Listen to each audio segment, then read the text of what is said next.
J boss news and views की ओर से आप सबको हार्दिक नमस्कार। आज मैं एक बार फिर संडे स्पेशल का अंक लेके आप लोगों के बीच आया हूं। उम्मीद करता हूं कि मेरा ये प्रयास आपको ज़रूर लुभाएगा, आपके पसंद आएगा। आपके लिए ब्रेनस्टॉर्मिंग एक विचारोत्तेजक टॉपिक होकर के सामने आएगा।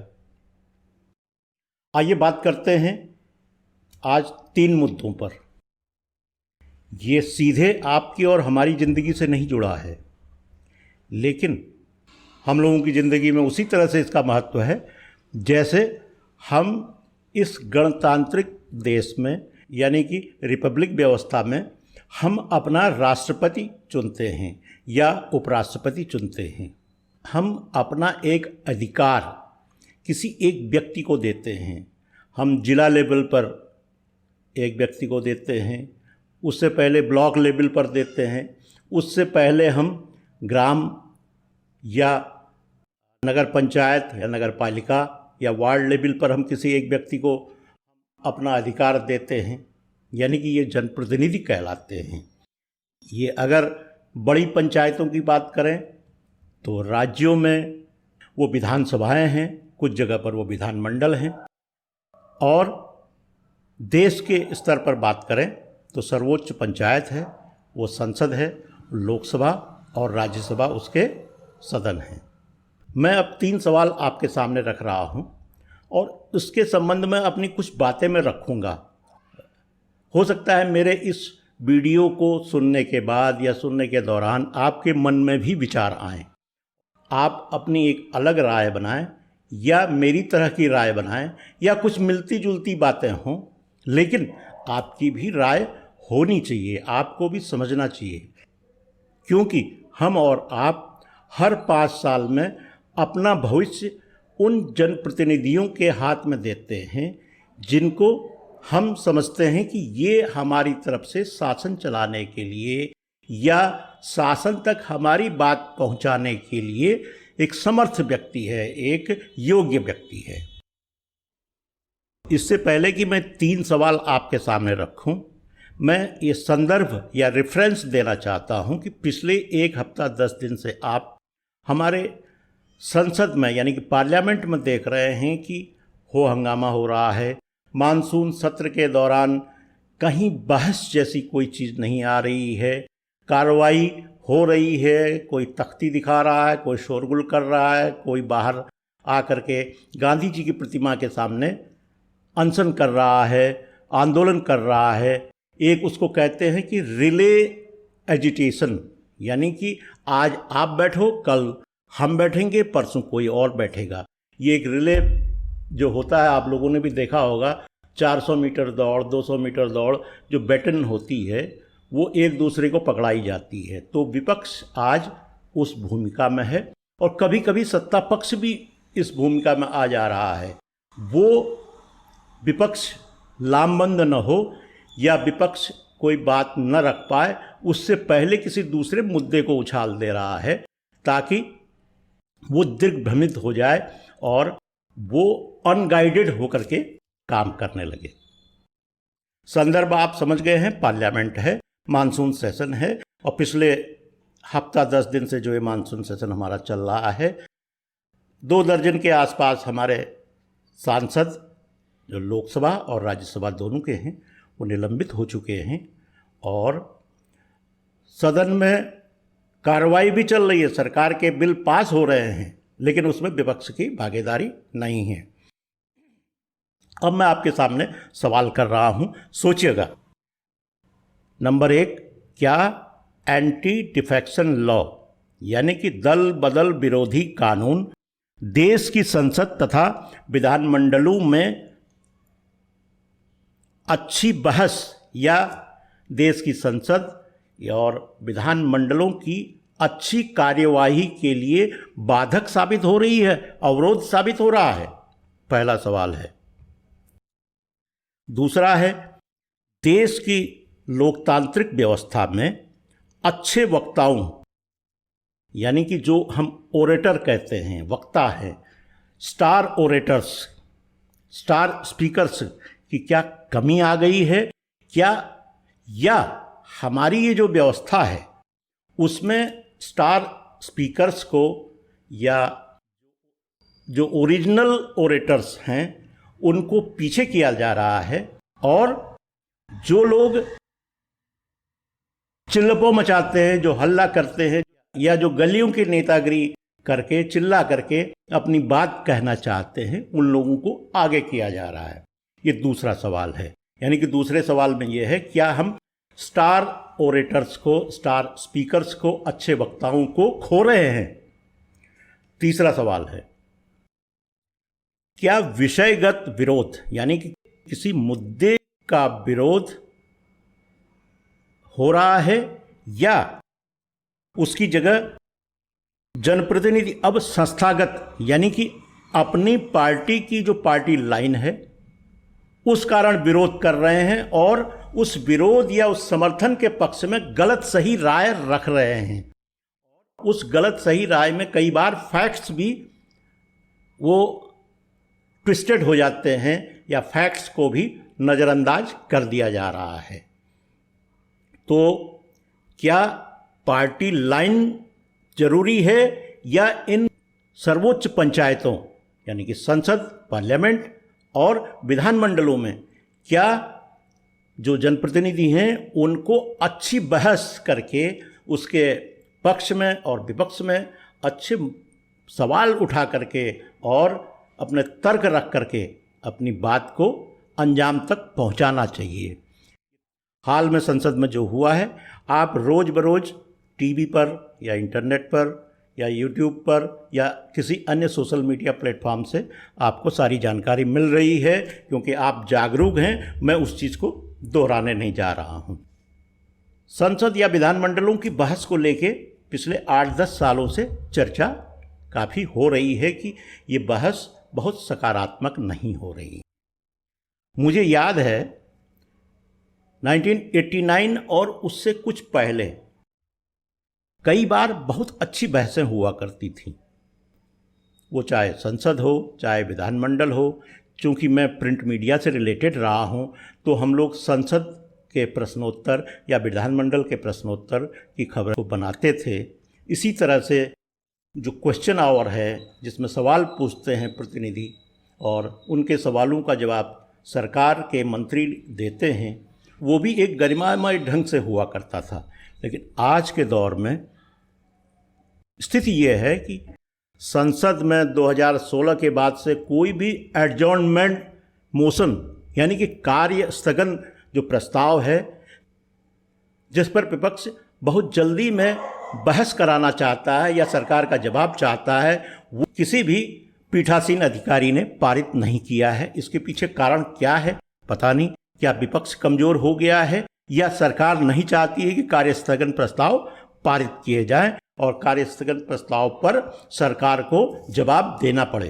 क्योंकि कार्यस्थगन एक ऐसी चीज़ है जिसमें त्वरित रूप से यहाँ सवाल उठा, उसी के साथ उनके मंत्री को जवाब देना पड़ता है। और आप सब जानते हैं, विधानमंडल या संसद में सरकार कोई भी तथ्य, सरकार क्या कोई भी सदस्य गलत तथ्य पेश नहीं कर सकता है। अगर वो अपने गलत फैक्ट्स को रखता है तो विशेषाधिकार हनन के तहत उस पर कार्रवाई हो सकती है। ये बात तो थी एडजॉर्नमेंट मोशन को लेकर या कार्यस्थगन को लेकर के। आप कितने दिन टीवी पर, क्योंकि संसद की पूरी कार्रवाई टीवी पर आती है, आप कितने दिन टीवी पर क्वेश्चन आवर सुन पाए हैं? इधर तो मुझे नहीं लगता है कि मानसून सेशन तो ऐसे ही जा रहा है, इससे पिछला सेशन भी ऐसे ही जा रहा था। हाँ, सरकार अपने प्रस्तावों को पारित कर ले रही है क्योंकि उसके पास बहुमत है। अगर विपक्ष वॉकआउट भी करता है या वो एब्सटेन कर जाता है तो भी सरकार को कोई परेशानी नहीं है, क्योंकि वो अत्यंत बहुमत की स्थिति में है और उसे विपक्ष की ज़रूरत नहीं है। यहाँ पर विपक्ष का एक बहुत अच्छा सा काम है कि वो सरकार की इस नीयत को भांपने के बाद अपनी प्रासंगिकता को साबित करे। कार्यस्थगन या बहिष्कार, वॉकआउट करना ये तब सही होता है जब चमत्कारिक जो आंकड़ा है उस आंकड़े से 2, 4, 5 का अंतर हो। ऐसे में आप अगर वॉकआउट करते हैं या आप अगर एब्सटेन रहते हैं तो आपका असर पड़ता है। अदरवाइज अगर थंपिंग मेजॉरिटी अगर है वहाँ पर आप इस तरह से सरकार तक अपनी बात नहीं पहुँचा सकते हैं कि यानी कि विपक्ष को भी अपनी रणनीति बदलनी चाहिए। दूसरी चीज़ है, सत्ता पक्ष और विपक्ष के बीच में इतना गतिरोध क्यों हो रहा है? क्या सत्ता पक्ष के पास कोई भी ऐसे चेहरे नहीं हैं जो विपक्ष के साथ बात कर सके, बड़े सौहार्दपूर्ण माहौल में उनकी मंशा जान सके, उन तक अपनी मजबूरी पहुंचा सकें और उनकी मजबूरियों को समझ करके सदन में कुछ ऐसा करें कि उनका भी मान रह जाए, यानी कि विपक्ष का भी मान रह जाए और सरकार भी अपने काम करते रहे? ये क्यों सवाल उठ रहा है? ये सवाल इसलिए उठ रहा है, अभी लोकसभा में श्रीमती सोनिया गांधी पीठासीन अधिकारियों के पैनल में शामिल श्रीमती रमा देवी के पास कुछ क्वेरीज के लिए जाती हैं। ये संदर्भ क्या है? संदर्भ वो है जब कांग्रेस के नेता सदन यानी कि अधीर रंजन चौधरी ने किसी इंटरव्यू में राष्ट्रपति शब्द की जगह राष्ट्रपत्नी शब्द का इस्तेमाल कर दिया। तो ये एक बड़ी चूक थी। तो वक्त का तकाजा तो ये कहता है कि तत्काल माफ़ी मांग लेनी चाहिए कि हम आप सब बोलते बोलते कई बार शब्दों को चूक जाते हैं, स्लिप हो जाता है, स्लिप ऑफ टंग। हाँ, अगर हमारी मनसा ठीक है, हमें क्षमा मांग लेने में कोई हर्जा नहीं। रास्ते में हम जा रहे हैं, किसी से टक्कर हो जाती है तो एक्सक्यूज मी हम कहते हैं, सॉरी हम कहते हैं। तो इतने बड़े पैमाने पर अगर हमसे कोई चूक हुई है इतने बड़े पद के लिए, तो तत्काल उसमें बिना किसी लाग लपेट के क्षमा मांगने में कोई आदमी छोटा नहीं हो जाता है। इसी सिलसिले में सोनिया जी वो रमा देवी जी के पास गई थी और इसी बीच में केंद्रीय मंत्री स्मृति ईरानी जी और उनके बीच में कुछ हॉट टॉक हो जाती है और उसके बाद सोनिया जी अपनी तरफ चली आती हैं। तो अब सवाल ये भी लोग उठा रहे हैं, क्या विपक्ष को ट्रेजरी बेंचेस की तरफ जाना चाहिए? ट्रेजरी बेंच मतलब सत्ता पक्ष। क्या विपक्ष के किसी नेता को सत्ता पक्ष के बेंचेस की तरफ जाना चाहिए, वो भी तब जब इतना बड़ा गतिरोध संसद में चल रहा हो? देखिए, संसद में गतिरोध है लेकिन हर व्यक्ति एक दूसरे से बातचीत कर सकता है। वहाँ पर ऐसा तो नहीं है कि हम व्यक्तिगत रंजिश आपस में रखते हों। अगर रखते भी हैं तो सदन के अंदर जा करके ये उम्मीद नहीं किया जाता है कि वो व्यक्तिगत रंजिश का प्रदर्शन करें। अगर सोनिया जी गलती से उधर चली भी गई तो इस पर सवाल उठाने वालों को थोड़ा सा संयम बरतना चाहिए कि अगर सोनिया जी सत्ता पक्ष की कुर्सियों की तरफ चली गई और हॉट टॉक हो गई, ठीक है, उसके बाद माफ़ी भी मांगी जाएगी, बातचीत भी होगी। इसमें बीच बचाव करने के बजाय अब लोगों ने कहना ये शुरू कर दिया कि विपक्ष के नेता होने के नाते, यानी कि कांग्रेस के एक्टिंग प्रेसिडेंट होने के नाते सोनिया गांधी को ट्रेजरी बेंचेस की तरफ, यानी कि सत्ता पक्ष की कुर्सियों की तरफ नहीं जाना चाहिए था। यह पूर्णतः गलत है। यह लोकतंत्र है, इसमें विचारों से हम लोग एक दूसरे से मतभेद रख सकते हैं लेकिन मनभेद नहीं रख सकते। ये बार बार कहा जाता है कि मतभेद जरूर रखिए, मनभेद मत रखिए। हम एक ही देश के नागरिक हैं, यहीं पर रहना है। अगर हम फिजिकल भौतिक रूप से एक दूसरे से कटने लगेंगे तो ये देश कहाँ जाएगा? ये सोचने का विषय है। इसी पार्लियामेंट के रेफरेंस को लेते हुए एक टॉपिक ये भी उभर रहा है, एंटी डिफेक्शन लॉ, यानी कि दल बदल विरोधी कानून जब से अस्तित्व में आया है तब से दल बदल रुका है और पार्टी की जो नीतियां हैं उन नीतियों को लागू करना तो आसान हुआ है, सदस्य उसको मानने के लिए मजबूर हैं। अगर पार्टी व्हिप अगर अपना व्हिप जारी करता है कि आज हर हालत में सदन में उपस्थित होना है, अगर कोई सदस्य गैर वाजिब कारणों के अब्सेंट रहता है तो उस पर कार्रवाई होती है। वो अपनी पार्टी लाइन को छोड़कर दूसरी तरफ अगर मतदान करता है तो भी उस पर कार्रवाई हो सकती है। तो जो मैंने सबसे पहले एक सवाल उठाया था, क्या एंटी डिफेक्शन लॉ यानी कि दल बदल विरोधी कानून देश के यानी कि भारत के लोकतांत्रिक व्यवस्था को कुछ कमज़ोर तो नहीं कर रहा है? आप सोचिएगा, क्योंकि आपको मैंने कुछ उदाहरण भी दिए हैं और आप भी जागरूक व्यक्ति हैं और इस देश में क्या हो रहा है क्या नहीं हो रहा है उससे आप वाकिफ़ हैं। देखिए, राजनीति खराब नहीं है, राजनीति गंदी नहीं होनी चाहिए, गंदे तरीके से इस्तेमाल नहीं होनी चाहिए। अगर अपने अधिकार और अपने कर्तव्यों के निर्वहन के साथ में राजनीति की जा रही है तो बुरी नहीं है, क्योंकि हम लोग रोज राजनीति के इर्द गिर्द रहते हैं, हर जगह राजनीति है, घर से लेकर के संसद तक। इसलिए मेरा ये कहना कि दल बदल विरोधी कानून का जो एक प्लस पॉइंट है तो एक छोटा सा नेगेटिव भी है जो दूरगामी स्तर पर हमें देखने को मिल रहा है। दूसरा सवाल हमारा ये था, अच्छे वक्ताओं की कमी हो रही है। अच्छे वक्ता से मेरा मतलब है कि जो अपनी बात को, अपने तर्कों को बहुत सहज ढंग से रखते हैं और जिनकी बात कहने में किसी को चोट नहीं पहुंचती है, जो अपने तर्क रखते हैं तो दूसरे के दिल को ठेस नहीं पहुंचाते हैं, ऐसे व्यक्तियों को, क्योंकि लोकतंत्र है, यहाँ पर बिना संवाद के कोई भी बात नहीं संभव है। कोई भी शासन, सुशासन या परिवर्तन बिना संवाद के संभव नहीं है। इसलिए अगर समाज से, राजनीति से, हमारे प्रशासन से अच्छे वक्ता अगर कम हो रहे हैं तो वो भी चिंता का कारण है। आज हम देख रहे हैं कि संसद में लोग वेल में आ जा रहे हैं, हाथ में तख्तियां पकड़ के आ रहे हैं, चिल्ला रहे हैं, कोई इधर से नारेबाजी कर रहा है, कोई उधर से नारेबाजी कर रहा है। क्या आपने देखा कि जो अच्छा वक्ता है क्या इस तरह की बात कर सकता है? नहीं करेगा। लेकिन उनको बढ़ावा नहीं दिया जा रहा है, बढ़ावा दिया जा रहा है वही जो स्ट्रीट फाइटर की तरह से लड़ सके और संसद में भी उसी तरह का या विधानमंडलों में भी उसी तरह का रवैया दिखा सके।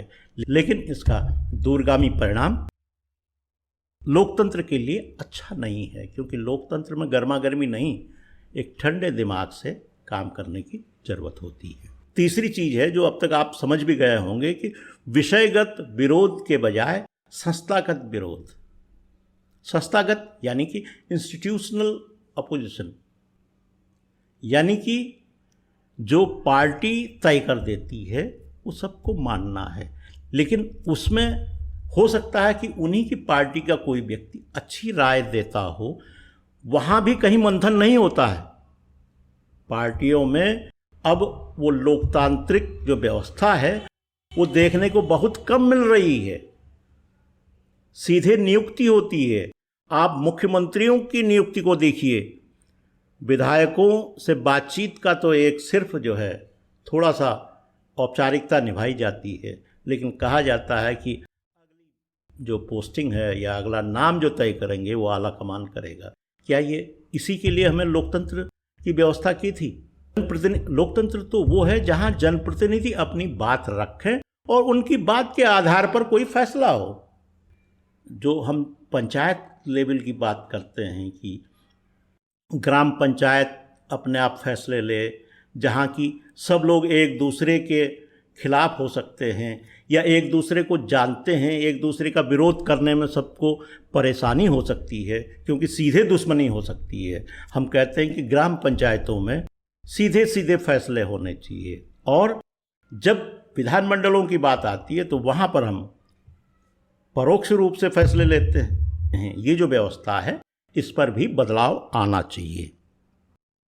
इसी वजह से पार्टी के सदस्य जो हैं, अगर उनके नेता ने कोई लाइन पकड़ ली है तो उसी के इर्द गिर्द उसे भी जवाब देना है। वो अगर थोड़ा भी अलग हटके बोलता है तो तत्काल प्रवक्ता कह देते हैं कि ये उनका निजी विचार होगा और हमारी पार्टी इस बारे में अलग राय रखती है। फ्रेंड्स, आज काफ़ी लंबी बात हो गई है और उम्मीद करता हूँ कि आपको ये वीडियो पसंद आएगा। अगर पसंद आया हो तो इसको लाइक करें और शेयर करें। जिन व्यूअर्स ने जे बॉस न्यूज़ एंड व्यूज़ को सब्सक्राइब नहीं किया है, कृपया ये चैनल सब्सक्राइब कर लें। इन्हीं शब्दों के साथ आज की बात यहीं समाप्त करते हैं। नमस्कार, बहुत बहुत धन्यवाद।